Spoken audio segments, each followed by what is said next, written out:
کہ جب یہ چائے لے کر واپس آئے گا تو وہ گرم چائے کی پیالی اٹھا کر اس کے منہ پر دے مارے گا۔ لیکن افسوس کہ اس روز ملزم چائے لایا ہی نہیں، بلکہ دفتر واپس آنے کے بجائے اپنے گھر چلا گیا، اور مقتول کو اپنے غصے کے اظہار کا موقع نہ مل سکا، بلکہ اسی روز وہ بد نصیب ایک ایسی دنیا میں پہنچا دیا گیا کہ اب وہ کسی پر غصہ کرنے کے قابل نہیں رہا۔ توصیف صاحب، جب وقوعے کے روز آپ لگ بھگ 6:25 پر مقتول کے پاس سے رخصت ہوئے تو کیا اس وقت خان ٹریڈرز کا اکاؤنٹنٹ مسٹر عارف محمود اپنے کمرے میں موجود تھا؟ میں اس بارے میں کچھ نہیں جانتا جناب۔ میں مقتول کے پاس سے اٹھا اور ادھر ادھر دیکھے بغیر دفتر سے نکل گیا۔ یہ بتانا میرے لیے ممکن نہیں کہ اس وقت عارف محمود دفتر میں موجود تھا یا نہیں۔ تھینک یو توصیف صاحب، آپ نے میرے سوالات کے بالکل درست جواب دیے ہیں۔ بس ایک آخری ٹیسٹ باقی ہے، اس کے بعد آپ کو جانے کی اجازت دے دی جائے گی۔ آخری ٹیسٹ؟ وکیل استغاثہ نے حیرت بھرے لہجے میں سوال کیا۔ کیا میرے فاضل دوست عدالت کے کمرے میں کوئی لیبارٹری کھولنے کا ارادہ رکھتے ہیں؟ میرا ایسا کوئی ارادہ نہیں، میں نے ترکی بترکی جواب دیا۔ یہ ایک آزمائشی ٹیسٹ ہوگا جو خالد نظامی کے اصل قاتل تک رہنمائی کرے گا۔ اصولی طور پر تو اس ٹیسٹ میں صرف انہی افراد کو شامل کیا جائے گا جو وقوعے کے روز شام 6 بجے سے رات 8 بجے تک جائے واردات پر کسی نہ کسی طرح موجود رہے تھے، کیونکہ انہی میں سے کوئی قاتل ہے۔ اگرچہ میری نظر میں آپ کا اس کیس میں قاتل کی حیثیت سے کوئی کردار نہیں، لیکن پھر بھی اگر آپ اس ٹیسٹ میں حصہ لینا چاہیں تو مجھے کوئی اعتراض نہیں ہوگا۔ مجھے اس قسم کا کوئی شوق نہیں، وکیل استغاثہ نے جھنجھلاہٹ بھرے لہجے میں کہا۔ کوئی بات نہیں، آپ کا نمائندہ اس ٹیسٹ میں شامل ہے۔ میرا نمائندہ؟ آپ کس کی بات کر رہے ہیں؟ میں اس کیس کے ملزم زاہد حسین کا ذکر کر رہا ہوں۔ وہ تو آپ کا موکل ہے، میرا نمائندہ کیسے ہو سکتا ہے؟ میرے فاضل دوست، اس میں شک کی کوئی گنجائش نہیں کہ ملزم زاہد حسین میرا موکل ہے اور میں اسے اس کیس سے باعزت بری کروانے کی کوشش کے آخری مرحلے میں ہوں، لیکن میرا موکل ہونے کے ساتھ ہی وہ استغاثہ کا نامزد ملزم بھی ہے، یعنی استغاثہ نے میرے موکل کو خالد نظامی کے قاتل کی حیثیت سے نامزد کر رکھا ہے۔ گویا ایک طرح سے ملزم استغاثہ کا الزام شدہ نمائندہ ہے۔ اگر میں پچھلے 5-6 ماہ سے ملزم کی وکالت کر رہا ہوں تو اس کا مطلب ہے میں اسے بے گناہ سمجھتا ہوں، لیکن میرا ایسا سمجھنے سے عدالت کو یقین نہیں آئے گا۔ وہ تو ہر معاملے کا ثبوت مانگتی ہے، لہٰذا میں نے اپنے موکل کو بھی اس ٹیسٹ سے گزارنے کا فیصلہ کیا۔ اس سلسلے میں آپ کن افراد کا ٹیسٹ کریں گے اور یہ ٹیسٹ کس قسم کا ہوگا؟ جج نے میری جانب دیکھتے ہوئے دلچسپی سے پوچھا۔ جناب عالی، حالات و واقعات کے مطابق وقوعے کے روز یعنی 11 اکتوبر کی شام صرف 4 افراد 6 اور 8 بجے کے درمیان جائے واردات پر موجود تھے۔ نمبر 1 مقتول خالد نظامی، نمبر 2 ملزم زاہد حسین، نمبر 3 مقتول کا دوست اور استغاثہ کا گواہ توصیف احمد، نمبر 4 خان ٹریڈرز کا اکاؤنٹنٹ اور استغاثہ کا سب سے اہم گواہ عارف محمود۔ خالد نظامی کی گردن کٹی لاش جس انداز میں جائے وقوعہ پر پڑی ملی ہے، اس سے یہ بات ثابت ہو جاتی ہے کہ اس نے خودکشی نہیں کی، یعنی اسے متوقع قاتل نہیں سمجھا جا سکتا، لہٰذا اس لسٹ میں سے اس کا نام خود بخود خارج ہو جائے گا۔ اس کے بعد زندہ افراد میں ملزم زاہد حسین کا نمبر پہلے آتا ہے۔ مجھے یقین ہے کہ خالد نظامی کو ملزم نے قتل نہیں کیا، لیکن میں اسے بھی اس اسپیشل ٹیسٹ سے گزاروں گا تاکہ عدالت کے سامنے حقائق کو آشکار کیا جا سکے۔ باقی 2 افراد عارف محمود اور توصیف احمد ہے۔ توصیف صاحب کا ٹیسٹ تو ابھی ملزم کے ساتھ ہی ہو جائے گا، اور عارف محمود جب عدالت کے کمرے میں نظر آئے گا تو اسے بھی دیکھ لیا جائے گا۔ اور جہاں تک ٹیسٹ کی نوعیت کا تعلق ہے جناب عالی، یہ ایک انتہائی سادہ سا ٹیسٹ ہے اور 1 منٹ سے بھی کم وقت میں ایک آدمی بھگت جائے گا۔ آپ دیکھتے جائیں۔ توصیف صاحب، کیا آپ اس ٹیسٹ کے لیے تیار ہیں؟ جی ہاں، میں تیار ہوں۔ تو پھر آ جائیں، ہم جج صاحب کے پاس چلتے ہیں۔ یہ کہتے ہوئے میں نے اپنے بیگ میں سے رف پیڈ اور قلم نکال لیا۔ اس دوران میں توصیف وٹنس باکس میں سے نکل آیا۔ میری اس ڈرامائی کارروائی پر عدالت میں موجود ہر شخص حیران و پریشان تھا۔ ان کے لیے یہ اندازہ لگانا بہت مشکل تھا کہ میں کیا کرنے جا رہا ہوں۔ عدالت کے کمرے میں عجیب سی سنسنی آمیز خاموشی چھائی ہوئی تھی۔ میں استغاثہ کے گواہ توصیف احمد کو اپنے ساتھ جج کے پاس لے گیا اور رف پیڈ اور قلم اسے تھماتے ہوئے کہا، آپ جج صاحب کی نظر کے سامنے اس پیڈ پر لکھیں کہ میں نے خالد نظامی کو قتل نہیں کیا اور اس لائن کے نیچے اپنے دستخط کر دیں۔ توصیف نے الجھن زدہ نظروں سے یکے بعد دیگرے مجھے اور جج کو دیکھا، لیکن کوئی سوال کیے بغیر اس نے جج کے سامنے وہ کام کر دیا جس کی میں نے فرمائش کی تھی۔ میں نے گواہ کے ہاتھ سے پیڈ اور قلم لے لیا، پھر اس کا کندھا تھپکتے ہوئے کہا، شکریہ توصیف صاحب، آپ اس ٹیسٹ میں پاس ہو گئے، اب آپ واپس جا کر کٹہرے میں کھڑے ہو جائیں۔ توصیف کے جانے کے بعد جج نے الجھن زدہ نظروں سے مجھے دیکھا، پھر اس سے پہلے کہ وہ مجھ سے کوئی سوال کرتا میں نے مذکورہ پیڈ کے صفحے پر جہاں توصیف نے مختصر سی تحریر کے بعد دستخط کیے تھے یہ جملہ لکھ کر جج کی طرف بڑھا دیا، جناب عالی، آپ اس حقیقت کو دیکھ چکے ہیں کہ استغاثہ کا گواہ توصیف احمد دائیں ہاتھ سے کام کرنے کا عادی ہے، یعنی وہ رائٹ ہینڈڈ ہے۔ جج نے میرا لکھا ہوا جملہ ملاحظہ کیا اور اس بات میں گردن ہلا دی۔ اس کے بعد میں نے یہی عمل ملزم زاہد حسین کے ساتھ بھی دہرایا اور اس کی تحریری کارکردگی والے صفحے پر بھی ویسا ہی جملہ لکھ کر جج کے سامنے رکھ دیا۔ جج نے اس مرتبہ بھی سر کو اثباتی جنبش دی۔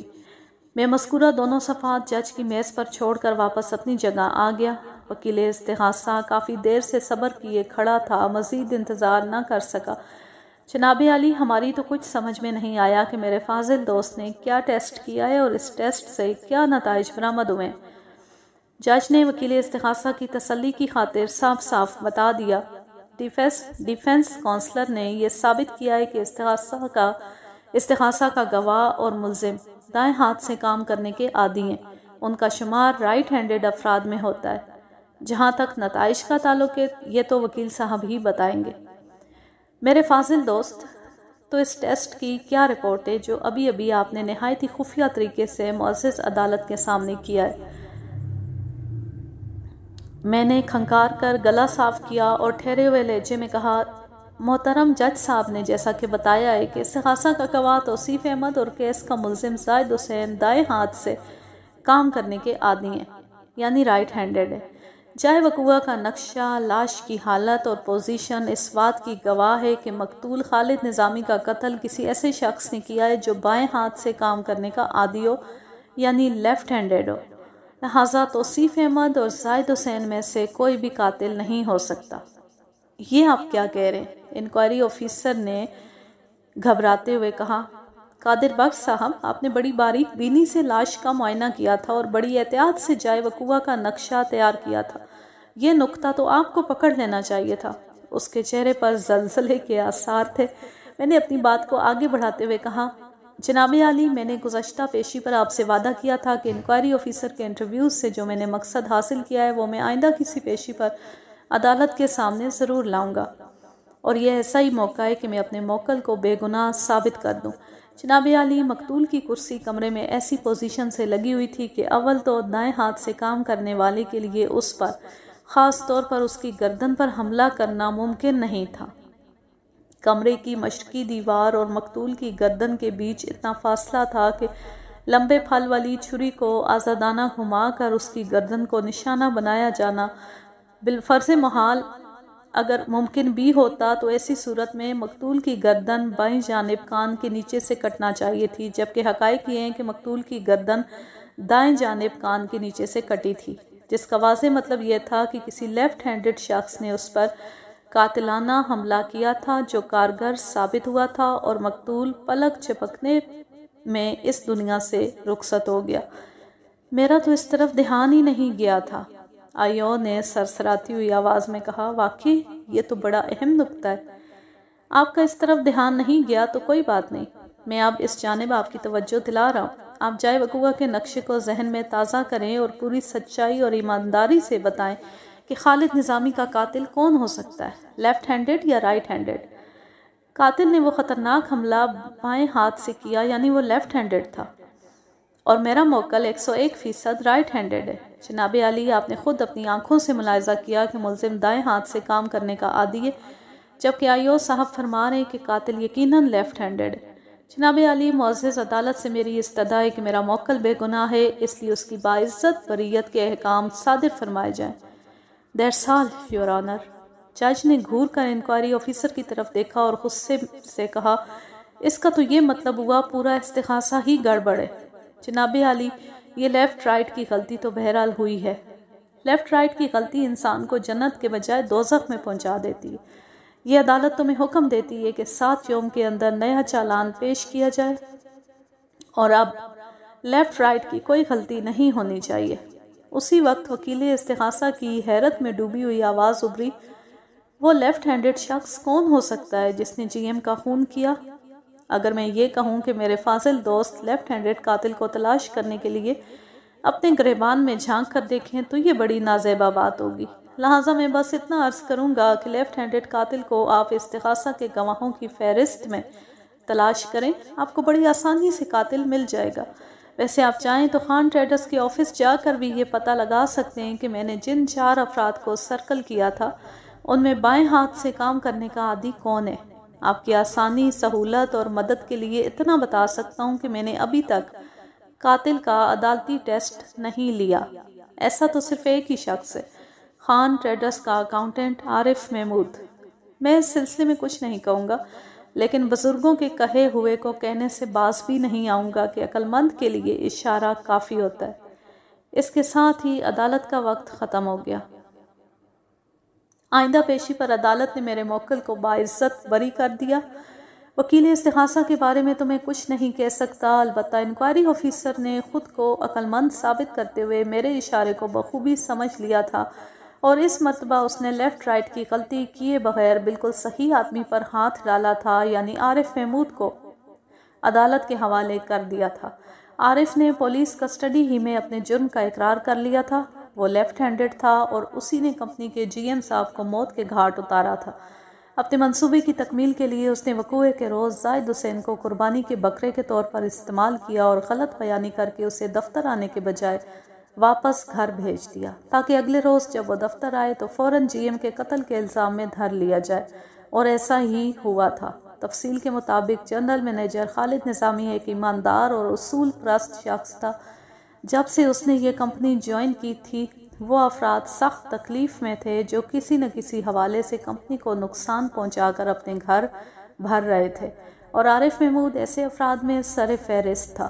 وقوعے سے 3 ماہ پہلے مقتول نے اکاؤنٹنٹ کا ایک سنگین فراڈ پکڑ لیا تھا، جس کے لیے اکاؤنٹنٹ کو باس کے سامنے بری طرح ذلیل ہونا پڑا تھا۔ اپنی ذلت اور رسوائی کا بدلہ لینے کے لیے وہ موقع کی طاق میں رہا، اور جب زاہد حسین کو لون سے منع کر دیا گیا اور وہ اپنا غبار نکالنے کے لیے ادھر ادھر بیٹھ کر جی ایم کے خلاف باتیں کرنے لگا تو عارف کو زاہد کی شکل میں ایک قربانی کا بکرا نظر آ گیا۔ اس نے فیصلہ کر لیا کہ وہ جنرل مینیجر کو اسی طرح موت کے گھاٹ اتارے گا کہ اس قتل کا الزام زاہد حسین کے سر چلا جائے۔ لیکن وہ کیا کہتے ہیں کہ جسے اللہ رکھے اسے کون چکھے۔ جو لوگ اصول پرست اور ایماندار ہوتے ہیں انہیں قدم قدم پر دشواریوں اور مخالفت کا سامنا کرنا پڑتا ہے، اور بعض اوقات یہ مخالفت ان کے لیے جان لیوا بھی ثابت ہوتی ہے، جیسا کہ خالد نظامی کے ساتھ پیش آیا۔ یوں یہ کہانی اپنے اختتام کو پہنچی۔ آپ کمنٹ کر کے ضرور بتائیے گا آپ کو یہ کہانی کیسی لگی۔ اب میں لیتی ہوں آپ سے اجازت، جانیں خوش رہیں، شاد و آباد رہیں، ہنستے مسکراتے رہیں۔ اللہ حافظ، اللہ نگہبان۔